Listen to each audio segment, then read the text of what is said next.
सबों को जोहार। मेरा नाम अलमा ग्रेस वारला है। मैं ओराव कम्युनिटी से बिलोंग करती हूँ और मेरा जो गांव है उसका नाम है सिमडेगा पाइक बहाल, जो सुंदरगढ़ डिस्ट्रिक्ट उड़ीसा में पड़ता है। ये जो मेरा गांव है वो झारखंड, उड़ीसा और छत्तीसगढ़ का बॉर्डर एरिया में पड़ता है। और हमारे गांव में दो आदिवासी समुदाय रहते हैं, ओराव और खड़िया समुदाय। मेरी पढ़ाई एक्चुअली मैं ग्रेजुएशन आर्ट्स में ग्रेजुएट हूँ और उसके बाद में मैंने 2 साल का जर्नलिज्म में पीजी डिप्लोमा की है। उसके बाद सोशियोलॉजी में एमए की हूँ। तो मैं काफ़ी साल से, मैं भी अभी 10-12 साल से आदिवासी मूवमेंट में जुड़ी हुई हूँ और ख़ास करके मेरा जो इंटरेस्ट है वो आदिवासी महिलाओं का मुद्दा और बच्चों का मुद्दा। तो मेरा जो जर्नी रहा है काफ़ी लंबा रहा है। बहुत सारे हमारे आदिवासी यूथ लोगों के जैसे मेरा भी मतलब पढ़ने के बाद में कुछ आगे क्या करूँगी मुझे कोई आइडिया नहीं था। ऐसा पढ़ते पढ़ते जब मैं दिल्ली में जर्नलिज्म पढ़ने गई तो वहाँ पे मुझे आदिवासी महिलाएं हमारे जो छोटा नागपुर एरिया से माइग्रेट होते हैं अलग अलग काम के लिए, उनके साथ मुलाकात करने का मौका मिला। और उनके साथ में रहते रहते मुझे जो मानव तस्करी जो एक बहुत बड़ा मुद्दा है हमारे उस एरिया से, उसके बारे में पता चला। तब से मैं इस मूवमेंट में जुड़ी हुई हूँ और ख़ास करके ट्रैफिकिंग के अगेंस्ट और हमारे वहाँ पे जो घरेलू कामगार बहनें हैं उनका अधिकार के लिए मैं वहाँ से काम करना शुरू की। उसके बाद में मीडिया में मैं पढ़ाई तो की, लेकिन जो भारत में मेनस्ट्रीम मीडिया है उसमें अपना जगह बनाना मेरे लिए बहुत मुश्किल था। और एक काफ़ी लंबा स्ट्रगल के बाद में मैंने ये रियलाइज़ किया कि मुझ में, मेरे अंदर में हुनर है, कैपेबिलिटी है।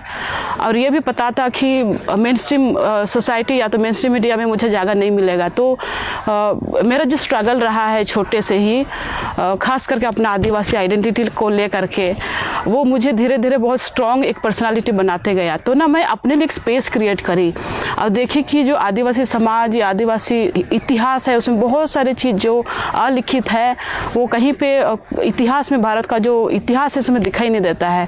तो मैं ना महिलाओं का क्या रोल रहा है मूवमेंट में, या तो इस भारत देश को बनाने में क्या रोल रहा है, उसमें मैं रिसर्च करने लगी, पढ़ाई करने लगी। और इसको लेकर के मैंने एक किताब लिखा है जो शुरू में इंग्लिश में छपा, उसका नाम है इंडिजिनस हीरोइन। उसका हिंदी अनुवाद है आदिवासी वीरांगनाएं।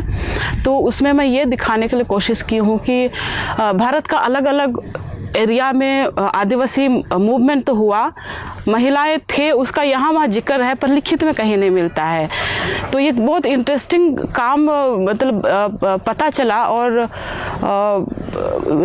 ब्रिटिश रूल से पहले का इतिहास जहाँ पे भी छोटा छोटा हमको इन्फॉर्मेशन मिला, चाहे वो ओरल हो या लिखित हो, मैंने उसको संकलित करके ये किताब निकाला। ये कम से कम मुझे 2 साल लगा ये काम करने के लिए। और उसमें पूरे इंडिया का मैंने पिक्चर देने के लिए कोशिश किया, south, north, western region, eastern region, even north east भी मैंने इंक्लूड किया। और इसमें 14 महिलाओं का जीवन कहानी है। और इसमें मैंने ये भी दिखाने के लिए कोशिश की है कि कैसे आदिवासी महिलाओं के अंदर में जो लीडरशिप क्वालिटी है अंदर में ही भरा हुआ है और वो जेनरेशन से जेनरेशन चलते आ रहा है। इसलिए इस किताब में आपको 3 जेनरेशन का लीडरशिप देखने को मिलेगा। तो इसके द्वारा मैं पूरे भारत को नहीं, लेकिन देश विदेश में भी ये चीज़ मैं फैलाना चाह रही थी कि आदिवासी महिलाएं भारत को बनाने में उनका क्या योगदान रहा है ना। एक्चुअली जब मैं वो पहला किताब लिख रही थी तो मेरे पास 30 आदिवासी महिलाओं का लिस्ट था। पर ना कभी कभार ऐसे होता है कि जब हम जिस पब्लिशर के साथ काम करते हैं उनका एक अपना क्राइटेरिया रहता है, उनका अपना एक प्रोसेस रहता है। तो बहुत सारे महिला लीडर लोगों का ना नाम निकाल दिया गया था।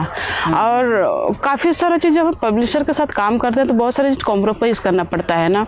तो जैसे ऐसे इशू है उस कहानी के दौरान जहाँ पे हम लोग गवर्नमेंट को क्रिटिसाइज करते हैं, तो वो लोग ना रिस्क नहीं लेना चाहता है, खास करके पब्लिशर।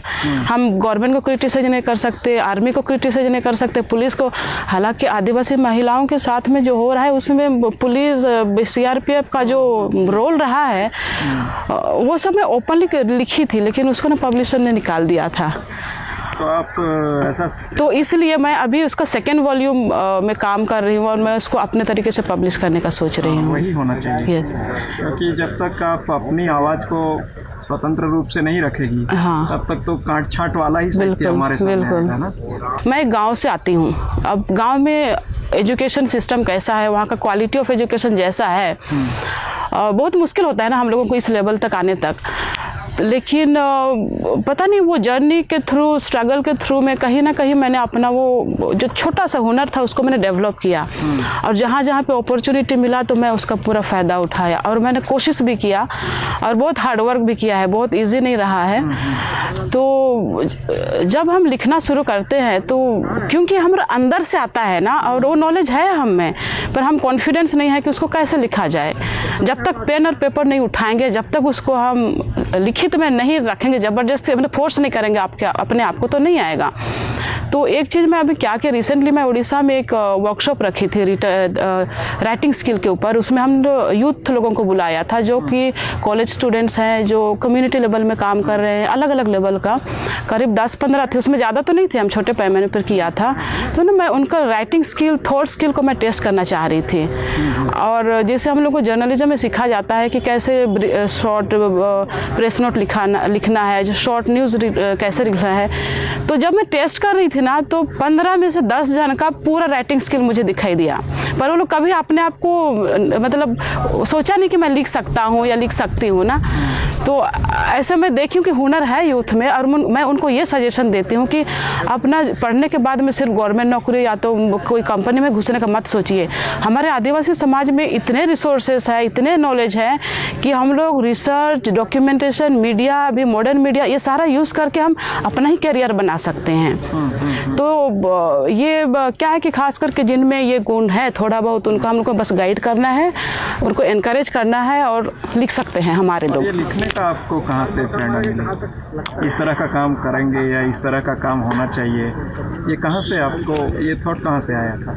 कोई था, किसी ने कहा था क्या? नहीं, ये बहुत इंटरेस्टिंग बात है। मुझे ना अभी किताब पब्लिश करने के बाद में बहुत सारे लोग ऐसे पूछते हैं कि क्या आप लिटरेचर बैकग्राउंड से हैं, क्या आप इंग्लिश में लिटरेचर स्टडी किए हैं, या ना क्या आप जर्नलिस्ट हैं। तो वो लोग इस तरह के क्वेश्चन पूछते हैं कि कुछ लोग लिखने को एक करियर बना देता है ना, तो उनको शुरू से लिखने का स्किल होता है, पोएम लिखते हैं, स्टोरी लिखते हैं। मेरा ऐसे कभी कुछ नहीं रहा है। मैं कभी सोची भी नहीं थी कि मैं एक लेखिका बनूंगी या मैं लिख सकती हूँ। और मेरी जो पढ़ाई, मेरा इतना अच्छा मेरा पढ़ाई नहीं था, मैं बहुत कमज़ोर थी। और अब मैं बताऊंगी ना, मैं 10th में फ़ेल हुई थी, क्योंकि ना मैं गवर्नमेंट स्कूल में पढ़ी हूँ और मुझे बहुत ज़्यादा पढ़ने लिखने में रुचि भी नहीं था। तो वो कुछ दोस्तों ने मुझे इनकरेजमेंट किया था, और ग्रेजुएशन के बाद भी मैं इंग्लिश भी नहीं बोल पाती थी, एक शब्द भी नहीं, एक लाइन भी नहीं। और उड़ीसा में हम लोगों को ना हिंदी का भी प्रॉब्लम होता है, हिंदी और इंग्लिश दोनों इशू ना। इवन उड़िया, क्योंकि हम आदिवासी हैं तो उड़िया भी हमारे लिए एक फॉरेन लैंग्वेज है। तो उड़िया हो गया, इंग्लिश, हिंदी, तीनों के तीनों हमारे लिए फॉरेन लैंग्वेज है। पर एटलीस्ट मैंने पिकअप किया जो कम्युनिकेबल हो, जो एटलीस्ट मैं बात कर सकती हूँ ना। तो जर्नलिज्म में इसलिए चुना कि ग्रेजुएशन के बाद में मुझे ऐसा लगा कि मुझे ना कुछ अलग करना चाहिए। यूजुअली ग्रेजुएशन के बाद में लोग पीजी के लिए चले जाते हैं। तो मैं अपने एक मामा है, उनसे अपना कैरियर गाइडेंस के लिए थोड़ा पूछी, तो बोले कि उस टाइम में एक जर्नलिज्म नया चीज़ आ रहा था, और क्या बोलते हैं, सोशल वर्क। तो 2 चीज़ हमको सजेस्ट किए, और कुछ कॉलेज सजेस्ट किए वहाँ जा सकती है, पर ना दोनों सब्जेक्ट पढ़ने के लिए मुझे बहुत पैसा चाहिए था, एटलीस्ट 2 लाख 3 लाख रुपया, जो कि मैं अफोर्ड नहीं कर सकती थी। लेकिन मुझे पढ़ना था। तो फिर भी मैं चली गई दिल्ली। मैंने कुछ पैसा जुगाड़ किया था, जो क्लास 6 से लेकर के कॉलेज तक जो स्कॉलरशिप मिलता है ना, छोटा छोटा पैसा, मैंने वो कलेक्ट करके रखा था सेविंग में। तो मैं वो पैसा रखी थी, और कुछ पैसा मेरे नाना जी ने दिया था। उसके बाद में मैं जहाँ पे पढ़ी, मैंने स्कॉट बोलते हैं, वहाँ पे पढ़ी। तो डायरेक्टर को मैं रिक्वेस्ट करके मुझे कुछ कंसेशन फ़ी देने के लिए बोली, तो लोग अलाउ किया। तो मैं पढ़ाई तो कर ली 1 ईयर, क्योंकि 1 ईयर पीजी डिप्लोमा ना इतना बहुत ज़्यादा अच्छा नहीं होता है, क्योंकि आप प्रिंट जर्नलिज्म में जाते हैं तो आपका इंग्लिश में या तो लैंग्वेज में कमांड होना चाहिए ना। तो मैं जैसे बता रही हूँ कि इंग्लिश में बहुत कमज़ोर थी, लिखना शुरू की। लेकिन ट्रेनिंग के दौरान ना जो मेरा टीचर थे, प्रोफेसर थे, वो द हिंदू में चीफ एडिटर हैं। तो वो मुझ में ये चीज़ देखे थे कि मैं ना social issue, human right issue, political तो नहीं, बट सोशल इशूज़ में मेरा राइटिंग स्किल ज़्यादा अच्छा जा रहा है। तो वो हमको सजेस्ट किया कि तुम इसी लाइन में जा सकते हो, जो बीट बोलते हैं ना। तब इंटर्नशिप के रूप में मैंने एक मैगज़ीन में काम किया। मैं लिखना शुरू की, लेकिन मुझे बहुत हेल्प लेना पड़ता था इंग्लिश को लेकर के ना। और लिखते लिखते कुछ हद तक तो शेप हुआ था। फिर बाद में मैं गांव वापस चली गई थी। फिर मेरा लैंग्वेज फिर से डाउन हो गया, क्योंकि गांव में जाते हैं तो हम दुनिया से फिर अलग हो जाते हैं ना, कम्युनिकेशन बंद हो जाता है। तो मेरा ना राइटिंग स्किल एकदम डाउन हो गया था। मैं अपना कॉन्फिडेंस भी लूज़ कर चुकी थी। तो फिर से मीडिया फील्ड में वापस जाना बहुत मुश्किल था। पर जैसे मैं अभी शुरू में आपको बताई ट्रैफिकिंग और डोमेस्टिक वर्कर्स के इशू से जुड़ी हुई थी, तो मैं फिर से दिल्ली वापस गई और एनजीओ में मैं कम्युनिकेशन डिपार्टमेंट में मैं काम करना शुरू की, जो कि उनका मंथली जर्नल या तो छोटा छोटा मैगजीन्स निकलता है, उसमें लिखना शुरू की, रिपोर्ट वगैरह बनाना ना। तो उस टाइप का करते करते लिखते मेरा स्किल इम्प्रूव हुआ है। तो कब इंग्लिश मतलब टूटी फूटी इंग्लिश से कब मेरी इंग्लिश रिफाइन हो गया ना, वो मुझे पता नहीं चला। तो खैर मतलब लिखते रहना है ना, तो उसी में शार्पनेस एक ठो आता है, और एक सोच में भी मेरा ये एक्सपीरियंस रहा है। तो आप नई जनरेशन को क्या कुछ संदेश देना चाहती है? मैं तो नई जनरेशन को ऐसे ही बोलूँगी ना, जैसे पहले ये मैं बोल चुकी कि अपने अंदर का हुनर जो है उसको ढूंढ के निकालिए, चाहे वो छोटा सा ही हो, आप उसको डेवलप कर सकते हैं। क्योंकि हर इंसान में कुछ ना कुछ हुनर है जो कि दूसरे इंसान से उससे अलग होगा। आप उसमें वर्कआउट कीजिए, हार्डवर्क कीजिए। ये मेरा किताब लिखना इतना इजी काम नहीं था। मैंने दिन भर रात भर, कभी रात को मैं बैठती थी, क्योंकि एक बार जो फ्लो आ जाता है ना, तो कब सुबह शाम हो जाता है पता नहीं चलता है। तो इतना तो हार्डवर्क करना पड़ेगा। और यूथ आज के ज़माने में देश में जैसे मतलब माहौल है, आप सरकारी नौकरी या तो कॉरपोरेट जॉब में अगर सिर्फ उसी में डिपेंड रहेंगे ना, तो आपका पढ़ाई का कुछ मूल्य नहीं रहेगा। तो अपने ही यूथ लोगों को मेरा यही सजेशन रहेगा कि आप अपने हुनर को खुद खोज के निकालिए, उसको डेवलप कीजिए। बहुत सारे लोग हैं, हमारे आदिवासी लोग, दूसरे लोग, अच्छे लोग हैं जो लोग आपको हेल्प कर सकता है। तो यही मेरा मैसेज रहेगा। आप अपने लिए क्या सपना देखती हो? मैं अपने लिए मेरा कोई सपना नहीं है, लेकिन मेरा सपना है मेरे आदिवासी बहनों के लिए कि जो लोग गांव लेवल में अलग अलग चीज़ को लेकर के जो स्ट्रगल करते आ रहा है ना, वो लोग अपना हिम्मत नहीं हारना चाहिए। और मैं जैसे गांव से निकल करके सिर्फ मैं दिल्ली तक नहीं, इतना तक कि मैं यूएन तक भी पहुंची हूं और मुझे वहां पे फेलोशिप मिला है। मेरा हार्डवर्क और जो परसिवियरेंस बोलते हैं ना, तो आप भी कुछ कर सकते हैं, आप भी बहुत कुछ कर सकते हैं। अपने आप को आदिवासी हैं बोल करके कभी छोटा नहीं समझना है। गवर्नमेंट को क्या संदेश देना चाहती है? जिस तरीके की समस्याएं देश भर में चल रही है, और ज़्यादातर महिलाओं के ऊपर, ज़्यादातर आदिवासी महिलाओं के ऊपर जो शोषण हो रहा है हर तरीके का, उसमें स्टेट भी शामिल है, तो आप गवर्नमेंट को क्या संदेश देना चाहते हैं? सबसे पहले तो मैं एक चीज़ पे यहाँ पे जोर डालना चाहूँ कि आदिवासी महिलाओं को लेकर के जो स्टेरियोटाइप है, एक इमेज है समाज का, बाहरी समाज का, वो बहुत गलत है। लोग हमको अपना चेहरा, अपना रंग, हम कहाँ से आते हैं, किस एरिया से आते हैं, क्या भाषा बोलते हैं, कैसे हम लोग का व्यवहार है, कैसे हमारा खान पान है, वो देख करके एक आदमी को परखता है। लेकिन आदिवासी ऐसा नहीं है। तो जब गवर्नमेंट तरफ से या दूसरे तरफ से जो स्ट्रगल हम लोगों के ऊपर आता है आदिवासी महिलाओं पर, वो एक स्टेरियोटाइप के द्वारा आता है। क्योंकि आदिवासी महिलाएं कमज़ोर हैं, इनका आवाज़ नहीं है, तो कोई भी प्रकार का फोर्स या तो वायलेंस जो इसको बोला जाता है वो करते हैं। मैं गवर्नमेंट को ये बोलना चाहूँगी कि आदिवासी महिलाओं को इज्जत करना सीखिए।